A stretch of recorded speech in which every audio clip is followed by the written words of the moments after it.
Assalamualaikum warahmatullahi wabarakatuh. Perkenalkan, saya Nur Hayati, perekam medis dan informasi kesehatan Rumah Sakit Ibu dan Anak Pemerintah Aceh.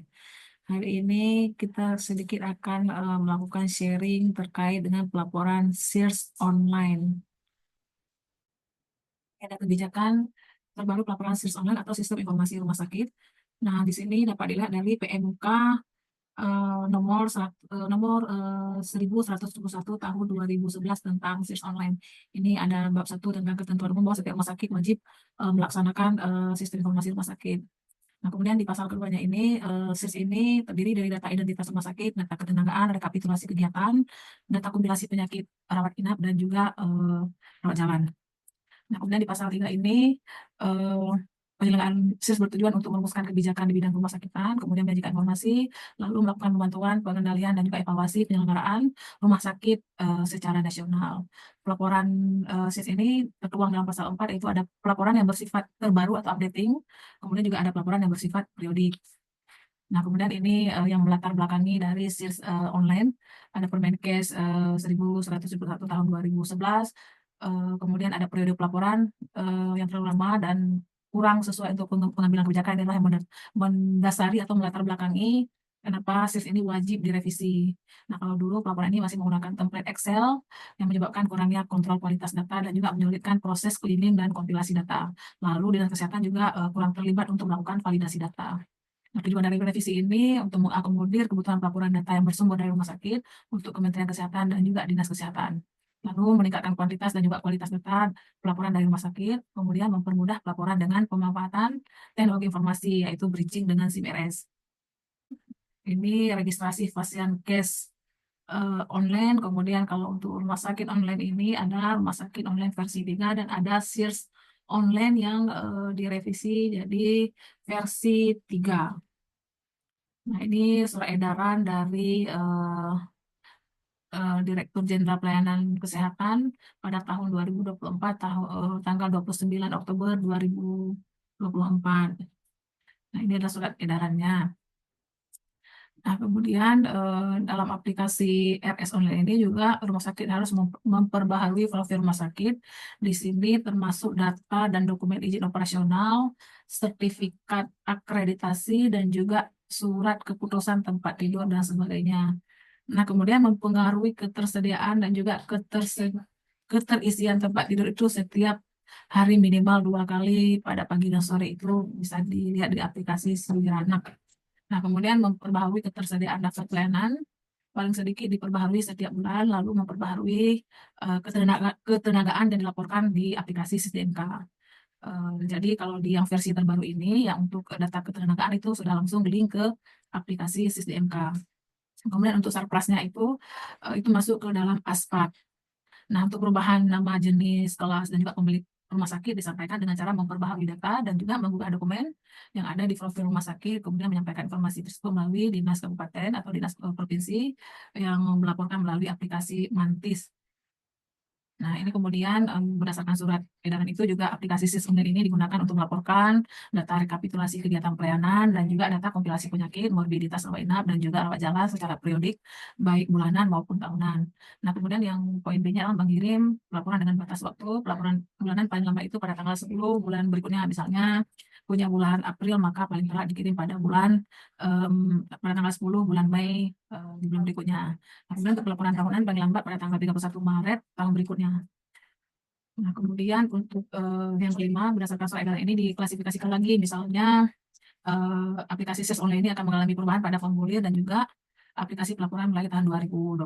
Nah, di sini yang menjadi revisi 6.3 ini, yaitu 18 formulir data bulanan dan juga 17 formulir data tahunan. Nah, kalau yang sebelumnya, 4 formulir data bulanan, yaitu terdiri dari RL5, 1 sampai RL54, itu kalau yang tahun 2024 ke bawah, itu dikirim bulanan. RL1 sampai dengan RL4 dikirim tahunan pada saat itu. Nah, untuk revisi yang tahun 2025 ini, maka dia berubah.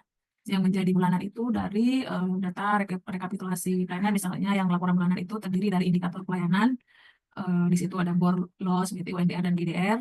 Nah, ini masuk kepada indikator pelayanan. Kemudian yang kedua adalah rawat darurat, kemudian pengunjung, kunjungan, kebidanan, neonatal, bayi dan balita, laboratorium, radiologi, rujukan, pembedahan, dan juga pelayanan khusus. Nah, untuk indikator pelayanan ini, yang poin pertama ini, ketika Bapak Ibu mengisi yang RL32 ini atau rawat inap, maka secara otomatis dia akan terintegrasi untuk data indikator pelayanan. Nah, kemudian yang selanjutnya ini kan baru 12, kemudian ada yang ke-13 dan ke-14 ini di sini ada data kompilasi penyakit morbiditas pasien rawat inap. Nah, pada saat Bapak Ibu mengisi data yang morbiditas pasien rawat inap yaitu RL41, maka akan terhubung ke RL41.2 dan untuk 10 besar penyakit rawat inap dan juga 10 besar kematian penyakit rawat inap. Nah, ketika Bapak Ibu melakukan input data RL51 tentang kompilasi morbiditas dan mortalitas pasien rawat jalan, maka otomatis 10 besar kasus penyakit rawat jalan, kasus baru, dan juga 10 besar kunjungan pasien rawat jalan itu akan terbaca secara otomatis. Nah, kemudian kita lihat di sini yang formulir tahunan tadi, ini ada kegiatan pelayanan untuk gigi dan mulut, kemudian ada rehabilitasi medik, kesehatan jiwa, kemudian ada keluarga berencana, ada farmasi rumah sakit, yaitu pengadaan obat, dan juga farmasi rumah sakit untuk resep obat. Lalu ada cara bayar. Nah, ini dilakukan dikirim tahunan atau diupload tahunan. Akan tetapi untuk mempermudah Bapak Ibu dalam merekapnya, alangkah baiknya dilakukan rekapannya setiap bulan. Nah, kemudian misalnya di rumah sakit Bapak Ibu tidak ada poli kesehatan jiwa, nanti ada pilihan untuk pilih tidak ada data, nanti akan kita lihat slide berikutnya, atau kita masuk ke aplikasi SIRS Online. Nah, kemudian yang poin ke-6 dari surat edaran ini, dengan adanya perubahan tersebut, maka aplikasi SIRS Online versi 2 pada tautan yang SIRS 6 kemkes.go.id ini digunakan untuk melaporkan data sampai 2024. Jadi kalau Bapak Ibu lulus selesai data tahun 2024 masih menggunakan web yang ini, SIRS 6 kemkes.go.id. Nah, kalau misalnya ya untuk laporan SIRS mulai bulan Januari tahun 2025 menggunakan SIRS revisi 6.3 melalui aplikasi SIRS Online versi 3.0.0 dengan tautan yang seperti ini, SIRS 6.kemkes.go.id garis miring V3. Atau Bapak Ibu bisa juga melihat cari di Google RS Online, maka akan diarahkan ke web yang ini. Nah, kemudian formulir pelaporan SIRS ini sudah dilengkapi dengan jenis pelayanan kanker, jantung, dan juga stroke, serta uronefrologi. Nah, pada pelaporan sebelumnya mungkin untuk jenis pelayanan ini tidak tercantum di laporan tersebut. Nah, kemudian yang poin ke-9-nya adalah pelaporan SIRS dapat dilakukan melalui entry manual di aplikasi maupun interoperabilitas dengan sistem atau dengan SIM RS. Nah, kemudian mengingat juga integrasi RME dengan satu sehat saat ini masih dalam proses dengan target modul rawat jalan dan juga belum semua rumah sakit terhubung dengan satu sehat. Maka pelaporan SIRS online ini wajib dilaksanakan sampai pemberitahuan selanjutnya. Jadi nanti ada grup SIRS online di setiap kabupaten kota yang dinaungi oleh dinas kesehatan masing-masing. Nah, kemudian rumah sakit juga harus segera menyesuaikan luaran SIM RS untuk merekap data sesuai dengan dibutuhkan dari SIRS revisi yang 6.3 ini. Lalu dinas kesehatan provinsi dan juga dinas kesehatan kabupaten kota juga harus bersama-sama aktif untuk melakukan monitoring pelaporan SIRS baik di RS online maupun di SIRS online. Nah, ini update formulir dari RL4B morbiditas pasien rawat jalan laporan SIRS online versi 2 tahun data tahun 2024 seperti ini. Laki-laki dan perempuan ini kan ada 0 sampai 6 hari. Nah, sehubungan dengan kebutuhan data kunjungan menurut jenis kelamin pergolongan sebab penyakit, maka kolom jumlah kunjungan dipilah menjadi jumlah kunjungan laki-laki dan juga kunjungan perempuan yang ini. Nah, ini laki-laki dan perempuan. Nah, kemudian jumlah kunjungan ini merupakan jumlah kunjungan pada setiap golongan sebab penyakit selama 1 tahun. Itu kalau yang versi tahun 2024. Nah, kalau untuk yang tahun 2025, maka dia akan berubah. Ini akan dikirim per bulannya. Nah, kemudian pengenalan pelaporan SIRS revisi 6 versi 3 ini. Nah, ini ada kategori. Nah, ini yang revisi 6.2 dan revisi 6.3. Nah, ini data yang tahun 2024. Nah, kemudian yang ini yang untuk tahun 2025. Ada 3 form update, kemudian ada 13 form bulanan entry, 3 form bulanan rekap oleh sistem, 5 form bulanan yang direkap oleh sistem, kemudian ada 7 form tahunan dan 2 form yang terintegrasi ke sistem informasi lainnya seperti SDM yang data ketenagaan akan langsung terintegrasi dengan data SIS-DMK. Kemudian untuk sarana dan prasarana akan terintegrasi ke dalam ASPAC. Nah, ini adalah metode dari pelaporannya. Nah, kemudian untuk profil rumah sakit ini minimal laporan minimal 1 kali per bulan di RS online. Kemudian ini sistemnya entry, kemudian untuk ketersediaan pelayanan minimal 1 kali per bulan di aplikasi RS online. Jadi keseluruhannya ini di aplikasi RS online. Nah, untuk ketersediaan tempat tidur ini minimal 2 kali sehari, entry ataupun bridging dengan SIM RS. Nah, kalau untuk sarana dan prasarana dan Alkes ini dilihat dari RS Online, tinggal klik update, kemudian entry data di Aspak. Kalau untuk ketenagaan itu diupdate-nya melalui SIS BMK. Nah, ini seperti ini. Nah, kemudian pada yang versi 6.2 maka aplikasinya seperti ini. Loginnya masih menggunakan kode rumah sakit masing-masing. Ini RL1, RL3, RL4, dan RL5. Ini yang versi yang sebelumnya. Nah, kalau yang 2024 ke bawah, yang bulanan yang ini, RL51 sampai dengan RL54. Nah, kalau untuk yang tahun 2025, Bapak Ibu bisa mengakses melalui RS Online. Nah, kemudian kita melakukan login. Ketika kita login, kalau dulu pakai kode rumah sakit, nah kalau yang sekarang menggunakan email rumah sakit yang seperti ini. Nah, kemudian ini ada RS Online, kemudian ada SIRS yang versi ketiga. Nah, ini dia. Nah, RL3 ini yang dikirim bulanan, sebagian yang gigi, kemudian yang kesehatan jiwa, keluarga berencana, farmasi dan pengadaan obat, farmasi resep, dan juga cara bayar ini akan dilakukan pengiriman tahunan.